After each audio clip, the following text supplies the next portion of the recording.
고독할 때 들려오는 복음. 열왕기상 19장 1절에서 10절 말씀입니다.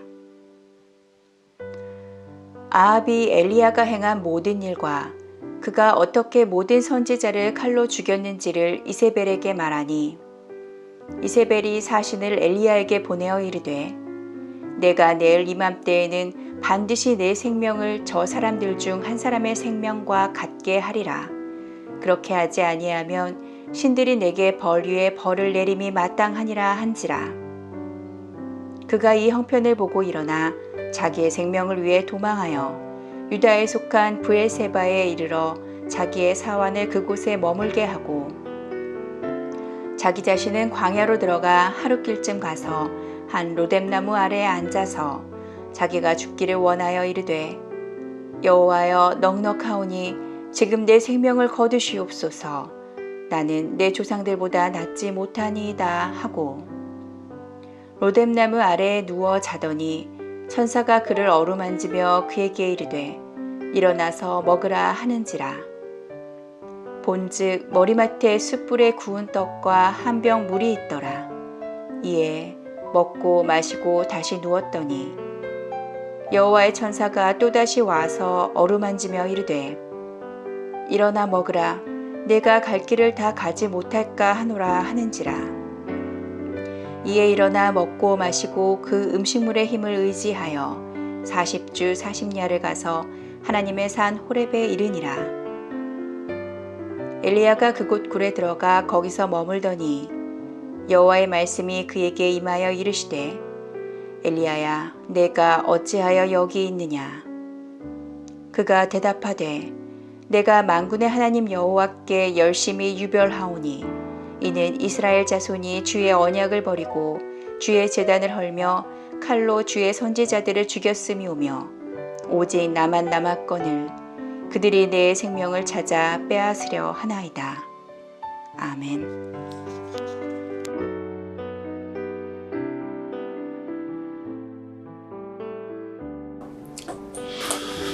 그동안 예배를 드리지 못한 그런 상황이 상당히 저 자신으로 하여금 위축되는 그런 심리 상태를 만들었습니다. 또한 죄를 지은 것 같은 그런 생각 때문에 늘 마음이 편치 않았습니다. 오늘 이렇게 우리도 대면 예배를 떠나서 비대면 예배로 할 수 있는 이런 조건을 갖춰준 우리 김주원 형제에게 감사하는 마음 전하겠습니다. 유독 우리나라는 자살률이 세계에서 1위입니다. 정확히 얘기하면 OECD 국가 중에서는 타의 추종을 불허할 만큼 하루에 38명 이상이 스스로 목숨을 끊고 있는 그런 참으로 부끄러운 나라입니다. 어느 누구 한 사람도 나를 진정으로 도와주고 밤새워 가며 내 아픈 마음을 들어줄 사람, 위로해 줄 사람이 없다라고 하는 이러한 절박한 상황에 처하게 되면은 스스로 목숨을 끊게 되는 것이죠. 부끄럽게도 우리나라의 국민성과 아주 깊은 관계가 있다고 합니다. 우리나라 국민들은 어느 나라 국민들보다도 이렇게 이념에 강합니다. 이념에 치우쳐서 편가르기를 하고 내 편, 네 편 가르는 사이에 낭패를 겪고 고통스러운 나날을 보내고 있는 사람들에게 너무나도 비정한 그러한 사회 풍토가 오늘날 부끄럽게도 자살공화국이라고 하는 그런 이름을 얻게 된 것입니다. 요즘도 심심찮게 텔레비전이나 신문을 통해 보도가 됩니다마는 어떤 사람은 죽은 지 한 달이 지나서 발견이 되고 한다 그럽니다.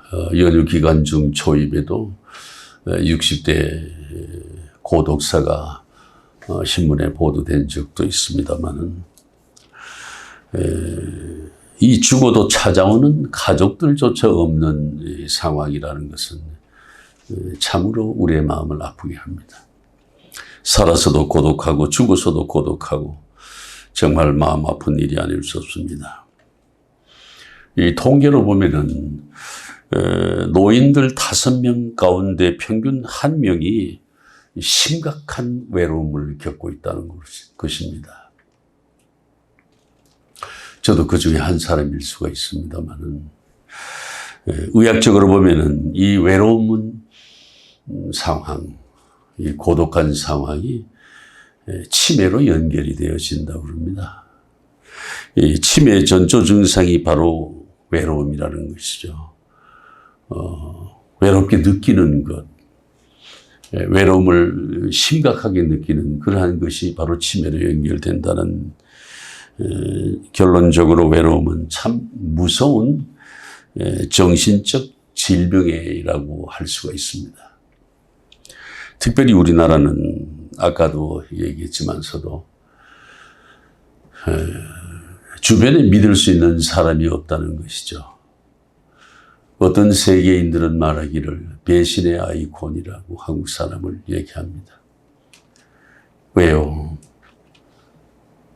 사상에 치우쳐서 네 편 내 편 갈라서 자기 편만을 옹호하고 사랑하는 기독교 정신에 아주 위배되는 그러한 국가이면서도 기독교인이 1400만이라고 하는 이 웃지 못할 아이러니를 낳고 있습니다.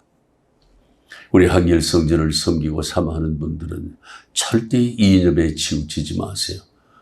항상 가운데서 균형 감각을 유지한 채 좌우를 봤을 때 극단에 치우치지 않는 그러한 삶, 중용의 어떤 도를 가지고 사는 사람은 세상을 넓고 깊게 보람있고 멋있고 아주 맛깔스럽게 살아갈 수가 있는 것입니다. 우리 이웃인 일본에서는 4사람 가운데 1사람이 독신이라고 합니다. 이 전후에 일어난 이 사회적 풍토인 비혼 시대를 겪으면서 결혼하지 않은 채로 혼자 사는 그런 단신 가족이 너무나 많은 나라가 일본입니다.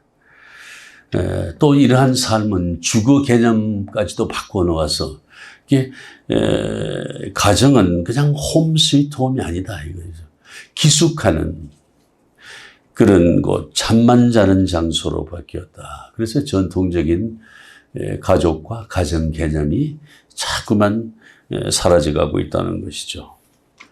일본 사람들의 또 문화를 보면 독특합니다. 그 사람들은요, 어떠한 일이건 간에 남에게 폐를 끼치거나 손해를 끼치지 않는, 결례하지 않는다는 그런 문화가 있습니다. 어릴 적부터 그렇게 배워요. 그렇기 때문에 그 엄격한 그러한 윤리의식이 인간관계를 크게 위축시키고 또 모든 것을 혼자 해결해 가면서 살게 되기 때문에 외로움이 더더욱 짙어진다는 그런 결론입니다. 혼자 살아가야 되는 그런 삶, 말할 것도 없이 고독이 깊어질 수밖에 없죠. 그리고 일본에는 최근에 도쿄에만 해도 30만 가구 이상의 빈집이 있다고 합니다. 그냥 노인네들이 혼자 살다 죽으면은 아무도 거기서 살지 않는 빈집이 전국적으로 아주 많이 늘어나고 있다는 겁니다. 그래서 일본에는 빈집 은행이 생길 정도로 참으로 빈집이 많다고 합니다. 이 혼자 살아가는 단신 가족, 고독한 삶의 그 실체의 정도가 어느 것인지를 우리가 짐작해 합니다. 이게 세계적인 추세입니다. 영국에는요, 75세 이상의 절반이 혼자 살아간다고 합니다. 900만 명이 되는 그 인구가 고독을 호소하고 고독으로 인한 그런 자살에 경지까지 간다고 합니다. 이 외로움이라고 하는 것은 서양 사람들이 비유해서 말하기를 담배 15개비 이상을 피우는 것보다 더 해롭다, 이렇게 정의를 합니다. 대단히 해롭다는 것이죠. 그래서 영국에는 이 시민사회 장관을 겸직 임명을 해서 이 외로움 장관, 자살 예방 장관이라는 이 장관직을 신설했습니다. 국민의 외로움을 전적으로 담당하고 달래주는 일을 하는 장관. 우리나라도 생각해 봐야 됩니다. 이토록 외로움, 고독의 문제는 어느 특정한 국가 간의 문제가 아니라 세월이 가면서 고령화 사회가 점점 더 심화되면서 더더욱 심각한 게 나타나는 세계적인 추세라고 할 수 있겠습니다. 자, 그러면 사람이 왜 고독할까요? 단순합니다. 첫째는 자기 자신이 스스로 자기 자신을 소외시켜요. 자기 자신을 내가 스스로 비호합니다. 혐오합니다. 내가 나를 사랑하고 나아가서는 스스로를 사랑받는 존재라고 생각해야 되지만 자신은 이 세상의 암적인 존재고 불필요한 존재다. 피관합니다. 염세주의적인 그러한 생각에 빠집니다. 그래서 스스로를 미워하고 심각하게는 자기 자신에게 실망합니다. 이래서 문제가 되는 거예요. 스스로 비하합니다. 비관하는 거죠. 그래서 우리나라의 자살의 대부분은 비관자살이라고 합니다. 여러분, 예수님의 말씀을 우리가 기억해야 됩니다. 이웃을 내 몸과 같이 사랑하라. 여러분, 이 말씀의 의도가 뭐냐? 이 깊은 의도는 자기를 사랑하지 않는 사람은 남을 사랑하지 않는다는 거예요. 자기를 사랑하는 그 습관이 남도 사랑하게 만든다는 겁니다.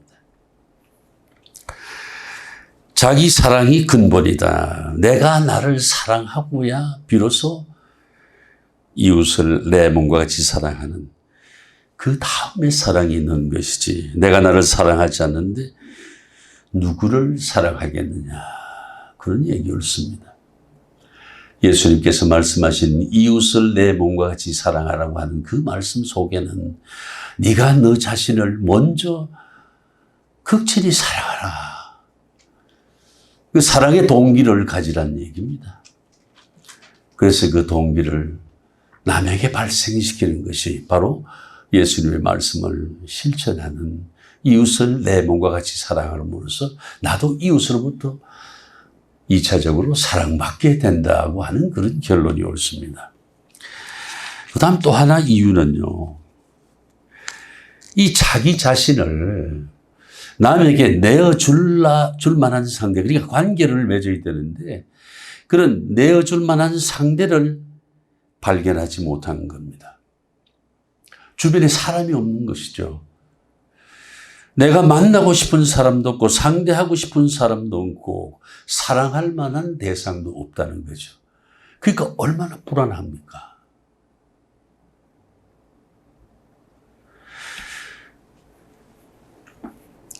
이것 자체가 우리나라는 특별히 너무나 많은 배신을 당해왔기 때문에 내가 사랑할 만한 가치가 있는 사람이 주변을 아무리 둘러봐도 없어요. 전부 다 나를 배신하고 갈 것 같은 사람밖에 없다는 거죠.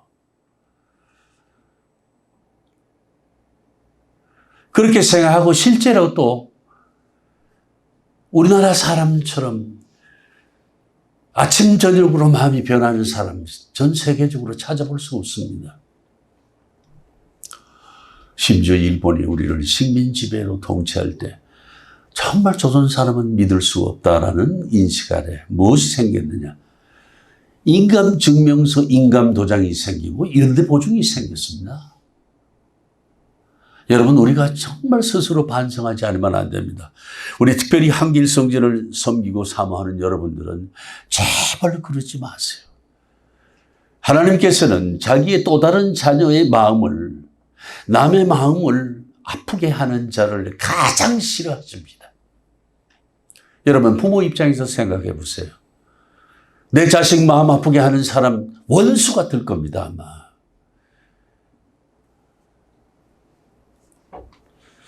이 진리를 알아야 됩니다. 서로 시시비비하면 안 됩니다. 서로 미워해서도 안 됩니다. 서로가 배신해서도 안 됩니다. 내가 사랑받고자 한다면 내가 먼저 따뜻한 마음으로 이웃에게 다가가야 됩니다. 그럼으로써 내가 사랑받을 수가 있습니다. 너무나 많은 시간 배신을 당해왔기 때문에 내가 사랑할 만한 가치가 있는 사람이 주변에 없더라는 것입니다. 예수님 앞에 왔던 제자들까지도 예수님께 이렇게 말합니다. 누가 우리의 이웃이 되겠습니까? 다시 말하면 이웃을 사랑하라고 했는데 이웃이 누구냐? 이게 내가 사랑할 만한 사람, 사랑할 만한 가치가 있는 사람이 누구냐 이것이에요. 여러분, 이때 예수님께서는 우리가 잘 아는 선한 사마리아인 사람의 비유를 들어서 대답하십니다. 내가 사랑할 만한 가치, 내가 몸과 마음을 다 바쳐서 정성을 들일 만한 가치가 있는 그런 대상이 내 주변에 없더라. 내 아픈 마음을, 이 고민을 밤새워가며 들어줄 만한 이웃이 하나도 없더라. 나를 격려하거나 나를 도와줄 만한 이웃 하나 없더라는 것이죠. 여러분, 사랑의 대상을 잃어버리고 나니까 자기 자신도 동시에 잃어버리게 된다는 것이죠. 그래서 살 가치를, 살 이유를 모른 채, 느끼지 못한 채 스스로 목숨을 끊는 경우가 너무나 많다는 겁니다, 여러분. 여러분이 스스로에게 물어보세요. 스스로에게 한번 질문을 해보세요. 누가 내 이웃인가? 누가 나의 이웃인가? 그렇게 사랑하는 이웃을 원하기에 앞서서 내가 먼저 나를 사랑하고 내가 먼저 사랑하는 자가 되어야 되겠다는 것이 예수님의 아주 깊은 가르침인 것입니다. 오늘 본문에 보면은요, 가장 고독한 한 사람을 만납니다. 선지자입니다. 이 사람의 고독은 아주 특별하고 절절합니다. 너무나도 고독하고 너무나도 심각한 외로움을 느꼈기 때문에 그는 하나님 앞에서 당당하게 말합니다. 저를 죽여주세요. 저를 죽게 해주세요. 라고 얘기를 합니다. 저를 죽여주십시오. 제 생이 넉넉합니다. 그러니 이제 그만 살고 싶습니다. 여기서 끝났으면 좋겠습니다. 어떠한 외로움, 어떠한 고독이었기에 이 사람은 이렇게 절절하게 죽기를 청했습니까? 이렇게 하나님 앞에 죽기를 소원합니다. 이 선지자 엘리야는 우리가 알기로 하나님의 사람입니다. 이 이상의 하나님의 사람이 없습니다. 그 다음에 아주 믿음의 사람입니다. 이분은 선지자입니다. 특별히 많은 다른 사람보다 하나님에 대한 열심이 아주 뛰어나고 강합니다. 큽니다. 그리고 생각만으로 세상 살아가고 생각만으로 하나님을 믿는 것이 아니고 아주 행동적으로 액티브한 사람이다, 이런 얘기죠. 하나님의 사역을 위해서라면 자기의 몸도 불사르는 이러한 헌신의 사람이다, 이런 얘기입니다. 그래서 그는 평생을 행동적으로 몸소 그 신앙을 실천했고 정말 높이 평가받을 믿음의 사람으로서 하나님의 역사에 함께 참여했던 것을 우리가 볼 수가 있습니다. 여러분, 오늘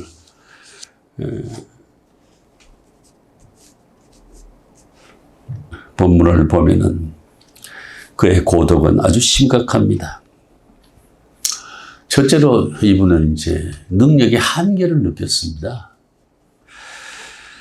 실패해서 고독한 것이 아닙니다. 최선을 다했고 한 점 땀방울도 남기지 않은 채 최선을 다해서 하나님을 섬기고 하나님의 구원 사역에 열심을 냈던 사람이에요. 그렇기 때문에 성공하고 고독한 겁니다. 이 엘리야는 자기가 하고 싶은 일, 하나님을 섬기고 하나님을 위한 일을 마음껏 했습니다. 그러고 나서 지금 고독한 거예요. 여러분, 이 내 뜻대로 못해서 고독한 거, 내가 부족해서 고독한 거, 내가 남의 모함을 받아서 고독한 거, 이런 고독이 아니더라, 이런 얘기예요. 내 뜻대로 할 수 있는 일을 다 하고 나서 고독한 거예요. 여러분, 깊은 허탈감에 빠진 겁니다. 아주 절박한 고독을 느끼고 있습니다. 왜냐하면 이 엘리야는 바알을 섬기는, 바알 신을 섬기고 에스라 신을 섬기는, 아세라 신을 섬기는 이런 제사장들과 대결해서 그들에게 이깁니다. 갈멜산에 올라가 제물을 놓고 그들을 대적해서 얘기를 합니다. 너희는 바알 신에게 제사를 드리고 나는 하나님께 제사를 드려서 어느 신이 응답하나 시험해보자. 이렇게 해서 대결을 합니다. 바알 신의 선지자들은 하루 종일 부르짖었지만 하늘에서 응답이 없습니다. 불이 내려오지 않았습니다. 그러나 엘리야는 홀로 나가서 하나님 앞에 기도했는데 하늘에서 응답의 불이 내려옵니다. 이것을 계기로 엘리야는 무려 850명이나 되는 바알과 아세라를 섬기는 선지자들을 죽이라고 명령을 하고 통쾌하게 아주 큰 승리를 거둔 것입니다. 여러분, 흔히 정상에 선 사람들이 그럽니다. 이제 더 올라갈 곳이 없다는 거죠. 그래서 허탈해합니다. 항상 고독합니다. 고독에 빠집니다. 바로 이 엘리야가 그러한 유의 외로움에 빠진 것이죠. 엘리야는 이렇게 큰 승리를 거두었습니다.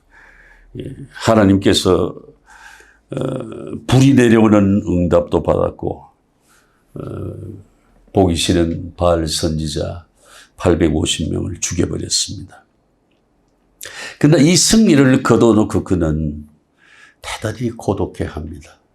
더 할 일을 찾지 못했습니다. 허탈했습니다. 그래서 외로워하는 것이죠. 또 하나의 이유는 이 일 이후에 아합 왕의 부인인 이세벨이 엘리야에게 원한을 품고 내가 엘리야를 꼭 잡아 죽이겠다고 맹세를 한다는 소문을 들었습니다. 그래서 광야로 쫓겨갑니다. 하루길을 헤매다가 그는 로뎀나무 밑에 앉아서 하나님께 부르짖었습니다. 오늘의 바로 본문에 나오는 기도입니다. 하나님, 저 이제 넉넉합니다. 넉넉히 살았습니다. 이제 더 살 필요가 없을 정도로 살았습니다. 저를 죽여주세요. 이렇게 고독에 찬 부르짖음으로 그는 하나님께 기도합니다. 바로 그런 시간입니다. 허탈에 빠진 시간입니다. 그는 피곤해졌습니다.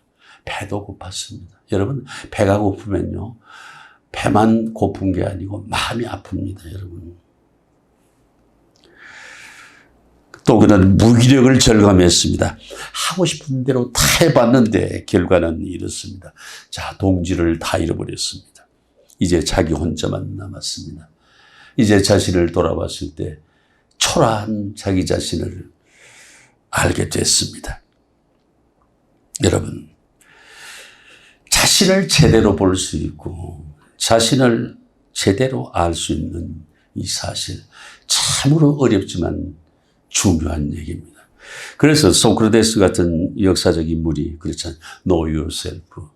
네 자신을 알아라 라고 얘기하지 않습니까? 너 자신을 알아라. 우리가 깊이 생각해야 됩니다. 엘리야는 지금 무기력해졌어요. 원하는 것을 다 이루고 나서 엄청난 고독에 시달렸습니다. 나아가서는 자기를 생각하니까 조상만 같지 못하다는 생각이 듭니다. 아브라함 같지도 못하고 모세 같지도 자기를 위대하지 못하다고 자기 혐오, 자기 비하에 빠진 것이죠. 여러분, 그래서 마음속에 자리 잡고 있는 내가 잘난 모습도 공명심도 다 무너져 버립니다. 그리고 자기만 홀로 남았다고 생각합니다. 여러분, 마음이 고독한 사람은요, 자기가 죽을 이유만 생각합니다. 그 순간에는. 그래서 죽는 거예요. 살 이유가 생각이 나지 않는다고 그럽니다. 자살을 기도한 많은 사람들의 얘기를 들어보면 그 순간에는 자기 자신이 혐오스럽고 못났고 자꾸 비교의식이 들고 외롭고 허탈하고 죽을 이유만 생각이 난다는 것이죠. 여러분도 조심하시기 바랍니다. 여러분, 죽을 이유가 생각이 나면 큰일입니다. 혹시 여러분 정말 내가 일생을 살아오면서 내가 정말 홀로 되어 본 적이 있던가 한번 생각해 보시기 바랍니다. 정말 내가 무언고립의 상태가 되어 본 적이 있는가? 저는 있습니다. 바로 바닥까지 내려갔습니다. 파산이니 신용불량자니 이런 것은 미사여구에 가깝던 현실적으로 정말 무언고립의 상황을 겪어봤습니다. 여러분, 그럴 때 저는 고통에 못 이겨서 정말 진정한 마음으로 새벽 제단을 쌓았습니다. 하나님, 저를 불쌍히 여겨달라고. 정말 아무데도 손 내밀 데도 없고 제 어리석은 생각으로 말미암아, 제 어리석은 선택으로 말미암아 이렇게 됐습니다. 이제 빚만 없게 해주시면 다시 하나님의 사역을, 이웃을 위해서, 국가와 민족을 위해서 살지 않겠습니까? 저를 불쌍히 여겨달라고. 그 순간 그러한 마음이 들면서도 한쪽으로는 그래, 죽어버리고 말지 뭐. 참 죽는 것이 편하다고 생각이 됐을 때 죽을 이유만 절절히 생각나더라고요. 그런 순간에 정신을 차려보고 나 이러다 죽겠구나. 죽어서는 안 되지. 살아야 되겠구나. 그리고 새벽 제단을 쌓고 절절히 하나님 앞에 앉았을 때 나도 모르는 사이에, 나도 모르는 시간에, 나도 모르는 형태로 모든 것이 정신을 차리고 보니까 정리가 되어 있더라고요. 할렐루야. 여러분, 오늘 이 엘리야도 마찬가지입니다. 이 고독해하는 엘리야에게 하나님께서 그의 믿음을 보시고 그의 마음을 아시고 복음을 주십니다. 그리고 그의 연약함을 위해서 우리 본문에도 나와 있습니다마는 연약함을 위해서 떡을 주시고 물을 주시고 천사를 보내주셔 그 어루만져 주시고 또 용기 백배하도록 만져주시고 사명을 주십니다. 이 하나님의 위로하심 가운데 중요한 말씀이 있습니다. 엘리야는 말합니다. 나는 할 일이 없습니다. 그런 분은 이제 쓸모없으니까 죽여주세요. 그러나 하나님께서는 말씀하시죠. 아니다. 네가 할 일이 있다. 내가 할 일이 있다. 네 일은 끝났다고 너는 생각하지만 나 하나님의 일은 계속돼야 한다. 내가 하는 일이 끝난 것처럼 생각하지만 내가 하는 일은 끝난 것이 아니다. 그러나 너는 내 일에 참여하고 내 일을 네가 스스로 대행해야 될 것이라고 말씀하십니다. 여러분, 우리가 절망 중에는 자기 자신이 무용지물로 보입니다. 쓸모없는 사람으로 보입니다만 조용히 앉아서 하나님과 대화, 기도를 해보시면 어딘가에 내가 할 일이 있다는 것을 알게 됩니다. 여러분, 기도하는 자에게 하나님께서는 복음을 주세요. 어디에나 있습니다. 제가 신문 기사를 읽어보다가 깜짝 놀란 일이 있습니다. 올해 나이 39살인 유정복이라고 하는 남자 간호사가 있습니다. 이분은 위암 말기입니다. 위를 송두리째 절제해야 되는 위기에 놓인 사람이지만 이 사람은 코로나 초기에 청도 대남병원이 지옥 같지 않았습니까? 거기를 찾아 들어갑니다. 들어가서 자기는 간호사 자격증을 가지고 있기 때문에 자기가 할 일은 이것이다. 내가 위암으로 죽는 한이 있어도 나는 여기 이 현장에서 죽겠다. 그렇게 하고 거기를 뛰어 들어갔습니다. 자비를 들여서 그 병원 이웃에 여관에 기숙하면서 방역 업무에 앞장섰습니다. 그렇게 얘기합니다. 내 자녀를 둔 사람이 부모님의 만류도 있고 가족들의 만류도 있었지만서도 부모님께만은 불효하는 것 같아서 알리지를 않았답니다. 특히 그는 한 사람의 신앙인으로서 내 이웃을 내 몸과 같이 사랑하라라고 하는 예수님의 말씀을 조금이라도 자기는 실천하고 죽어야 되겠다라고 생각하고 그 전쟁터 같은 사지로 지옥 같은 현장으로 뛰어들어간 것입니다. 오늘 본문에는 아주 신비로운 말씀이 있습니다. 하나님께서 말씀하십니다. 바알에게 무릎 꿇지 아니한 7,000명이 있느니라, 이런 말씀을 하십니다. 엘리야가 말합니다. 저만 홀로 남았습니다. 다 배신하고 죽고 저만 홀로 남았습니다. 그러나 하나님께서는 말씀하십니다. 아니다. 너는 모르고 있지만 내가 예비한 너를 도와줄 7,000명이 있다. 이렇게 말씀하세요. 여러분, 내 눈에는 지금 보이지가 않습니다. 무언고립입니다. 그러나 하나님께서는 기도하는 나를 위해서 어딘가에 돕는 천사를 박아두셨습니다.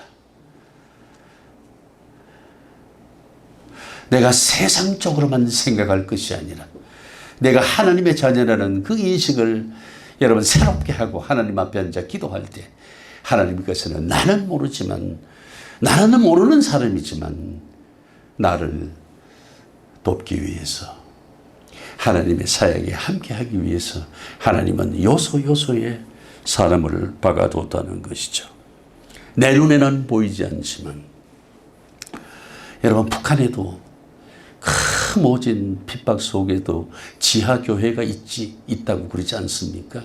여러분, 중국만 해도요, 1950년 이 교회와 집회 금지령이 내린 이래 80년대 들어서 서방에 아주 집요한 압력에 못 이겨서 교회의 문을 열었습니다. 그러니까 갑자기 무려 6천만 명의 교인이 나오더라는 거예요.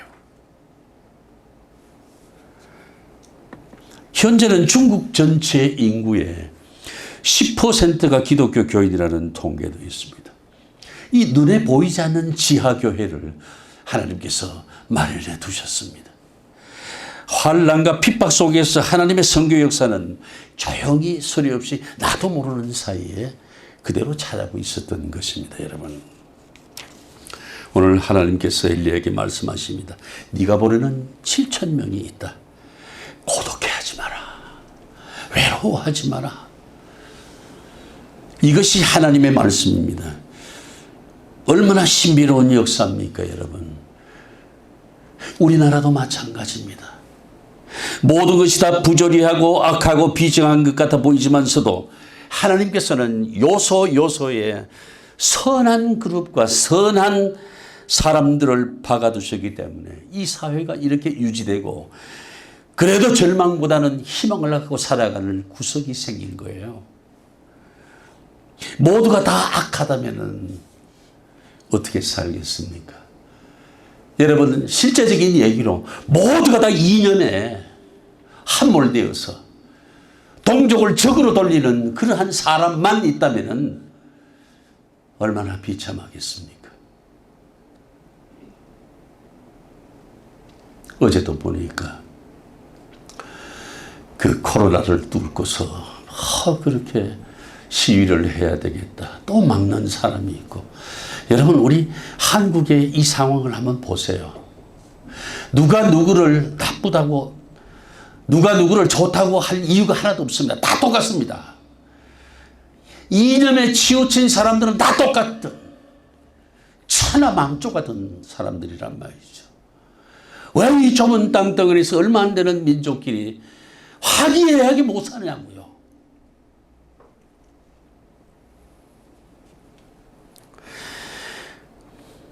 그러나 약육강식의 동물 사회가 되지 아니하고 인간 사회로 역사가 진행되는 것은 우리가 모르는 곳에 우리가 모르는 모습으로 선한 그릇과 선한 사람을 하나님께서 요소에 박아뒀기 때문에 질서가 유지되고 있는 거예요.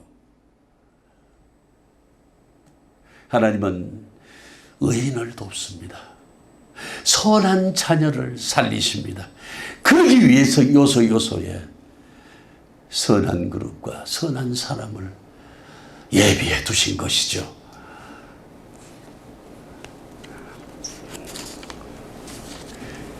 하나님은 엘리야에게 또 말씀하십니다. 본문 읽어나가다 보면 18절 19절에 이어집니다. 사명을 주세요. 너희 뒤에 이어질 후계자가 있다. 네가 선지자로 수고했으니 엘리사에게 그 다음에 기름을 부으라. 그가 너를 대신할 것이다. 이렇게 사명이 있음을 알려줍니다. 사명이 있다는 겁니다, 여러분. 여러분, 우리가 이 성 아우구스티누스의 유명한 말씀을 여러분도 잘 아실 것입니다만, 하나님을 만나기까지 인간은 누구나 다 고독한 존재다. 이렇게 말하고 있습니다.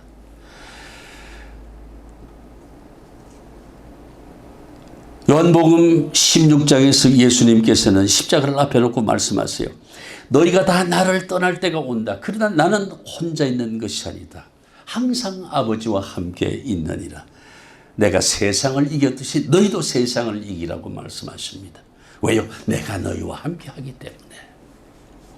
위대한 말씀입니다. 여러분, 내 일은, 내 사역은, 내 능력으로는 이미 끝나더라도 하나님의 일은 끝이 없이 계속된다는 것을 명심하시기 바랍니다. 어딘가에서 내 눈에 보이진 않아도 하나님의 신비로운 역사는 계속해서 이루어지고 있다는 것이죠. 또한 내가 만나보지는 못했어도 그 누군가를 통해서 계속 이루어지고 있음을 우리가 믿어야 되는 것입니다. 나의 일은 끝나더라도 하나님의 일은 계속된다는 것. 여러분, 우리가 스데반을 알고 있습니다. 정말 그는 돌로 맞아 고독하게 순교했습니다. 그러나 그가 죽는 순간에 하늘 문이 열리고 보니까 하늘 위에서는 주님께서 그를 지켜보고 계셨더라는 거 아니겠습니까? 주님께서 하나님 우편에 서 계신다라고 말하면서 스데반은 순교합니다. 여러분, 그렇기 때문에 그는 죽으면서 순교하면서 주님께서 하나님 우편에 앉아 계심을 하늘 문이 열리고 나서 본 뒤로 그 얼굴이 천사처럼 환했습니다. 고통스럽거나 괴롭거나 외롭지 않았다는 것이죠. 여러분, 우리의 마지막 날도 스데반처럼 하늘 문이 열리는 것을 볼 수만 있다면, 그리고 하나님 보좌 우편에 있는 예수 그리스도를, 우리의 구주를 볼 수만 있다면 우리가 뭘 외롭게 생각하겠습니까?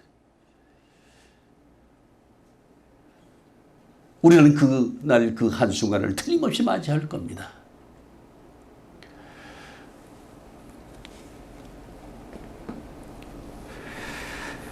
그는 외롭지 않고 그의 얼굴은 천사의 얼굴과 같았다고 성경은 논히 말씀합니다. 그런데 그 스데반이, 죽어가는 스데반 순교하면서 그는 하늘 문이 열리고 하늘 보좌에 있는 예수님은 봤지만 한 가지 모르는 사실이 있었습니다. 자기를 돌로 쳐 죽이는 그 현장, 그 어딘가에 사울이라 하고는 청년이 있었던 겁니다. 지금은 스데반을 죽이는 일에 가담하고 있지만 사울이, 머지않아 사울은 그를 통해서 구원의 복음이 온 세계에 전해질 것을 스데반은 모르고 있었다는 것이죠. 역시 우리도 알 수 없습니다. 그러나 우리가 알 수 없는 그 누군가가, 알 수 없는 그 어디에서 우리의 선교 사역을 도와주고 우리의 일생에 함께할 조력자가 있다는 것, 여러분 우리는 믿어야 됩니다. 내가 만약 신실한 마음으로 하나님께 앉아 기도하는 사람이라면, 내가 몸소 사랑을 실천하는 사람이라면 하나님께서 내 주변에 나를 도와줄 천사를 예비해 두신다는 사실을 믿으시기 바랍니다. 위에서는 예수 그리스도께서 보시고 밑에 땅에서는 자기가 모르는 사도 바울이 있다는 것을 스데반은 몰랐지만 우리는 알고 있지 않습니까? 여러분, 그래서 후대 학자들은 바울 신학은 스데반으로부터 나온다고 그랬습니다. 스데반의 마지막 설교에서 그는 주님께서 하나님 우편에 계신다라고 하는 그 말씀을 그 신학적 해답으로 알았고 그것을 위해서 평생을 살아가게 된 것입니다. 다시 말하면 바울은 스데반의 제자라고 할 수 있습니다. 위에서는 주님께서 계시고 밑에는 바울이 있습니다. 이것이 스데반의 순교입니다. 이 놀랍고도 신비로운 역사를 우리가 잊지 말아야 됩니다. 여러분, 고독해하는 것은 결론적으로 죄에 속합니다. 하나님을 모르시는 일이란 말이죠.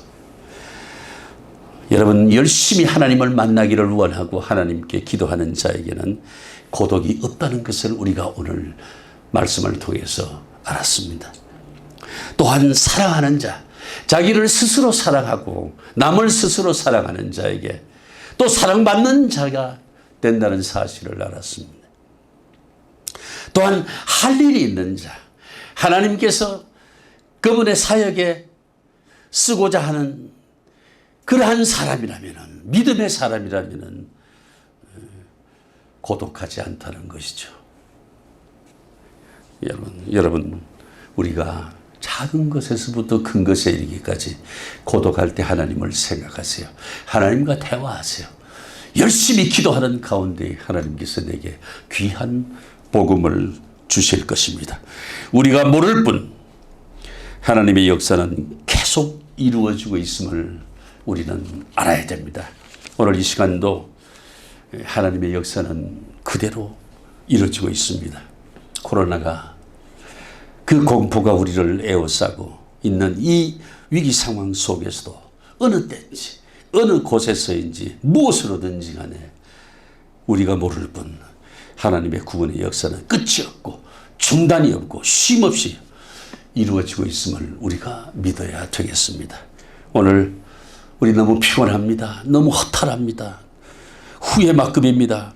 이 자책하는 우리에게, 고통을 겪고 있는 우리에게 하나님은 늘 함께 하신다는 사실을 우리가 믿어야 되겠습니다. 용기를 잃지 말고 하나님께로 나오는 자에게 반드시 독수리 날개치듯 힘과 용기를 주실 것이라는 사실을 우리 한결 성전을 섬기고 사모하는 여러분들은 믿고 믿음의 깃발을 들고 하나님께 더더욱 가까이 나아가시기를 권면합니다. 기도하시겠습니다. 고마우신 아버지 하나님, 우리가 고통스럽습니다. 허탈하고 외롭습니다. 아무것도 믿을 수가 없습니다. 어떤 사람도 믿을 수가 없습니다. 아버지 하나님, 저희를 불쌍히 여겨주시기를 간절히 원합니다. 항상 아버지께서 저희와 함께 하실 것을 믿고 그 외로운 중에 하나님께서 주시는 복음이 내 귀에 들려질 수 있도록 기도하는 저희가 될 수 있도록 마음을 주장해 주시옵소서. 예수 그리스도 이름으로 기도하옵나이다. 아멘.